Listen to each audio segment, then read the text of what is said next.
সারা দেশে অনির্দিষ্টকালের জন্য কর্মবিরতি ঘোষণা দিয়েছে বাংলাদেশ অঙ্গীভূত সাধারণ আনসার পিসি ও এপিসি সদস্যরা। চাকুরি স্থায়ীকরণের এক দফা দাবি না মানার কারণে কর্মে যোগ না দেওয়ার এই ডাক দিয়েছে চট্টগ্রাম আনসার সদস্যরা। চট্টগ্রাম প্রতিনিধি রুমেন চৌধুরীর প্রতিবেদনে দেখুন বিস্তারিত। বৃহস্পতিবার রাতে চট্টগ্রাম বন্দর নিরাপত্তা ব্যারাক ৩ এর চত্বরে এক বিক্ষোভ সমাবেশ করে এ ঘোষণার কথা জানায় কর্মরত আনসার সদস্যরা।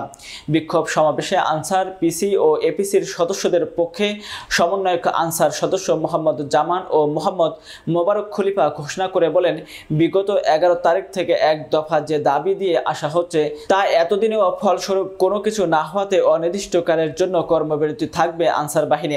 তাদের সরকারিভাবে জাতীয়করণ করে সুযোগ সুবিধা সহ বেতন ভাতাও ও রেশন দিতে হবে। স্বরাষ্ট্র মন্ত্রণালয়ের কাছে প্রশ্ন রেখে আনসার সদস্যরা বলেন, দেশে ৭৯,০০০-এর বেশি স্মার্ট কার্ডধারী আনসার সদস্য রয়েছে, কিন্তু তাদের কেন দেশে কোনো মূল্যায়ন নেই।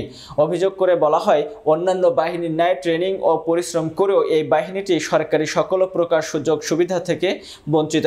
তাদের দাবি, দেশের আনসার সদস্যরা বৈষম্য মুক্ত স্বাধীন বাংলাদেশে সুনাগরিক হিসেবে কাজ করতে চায়। আগামীতে কর্মবিরতি ছাড়াও আরো কঠোর কর্মসূচি দেওয়া হবে বলে দেন আনসার সদস্যরা। আজকের আন্দোলন থেকে আমরা একটাই ঘোষণা দিতে চাই, সারা বাংলাদেশে কর্মবিরতি। আমরা আর কোনো কর্মে যাব না।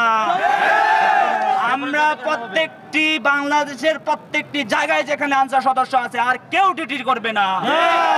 আমরা আরো বলে দিতে চাই, আমাদের কোনো ভাইকে যদি কোনোভাবে হয়রানি করা হয়, আমরা এক তিল পরিমাণ জায়গা ছেড়ে দেব না। আমাদের ফয়সালা মাঠেই হবে, আমরা মাঠেই সবকিছু করবো ইনশাআল্লাহ। আমি আবার বলে দেই, আজকে থেকে এখন থেকে আমাদের কর্মবিরতি ঘোষণা করা হলো।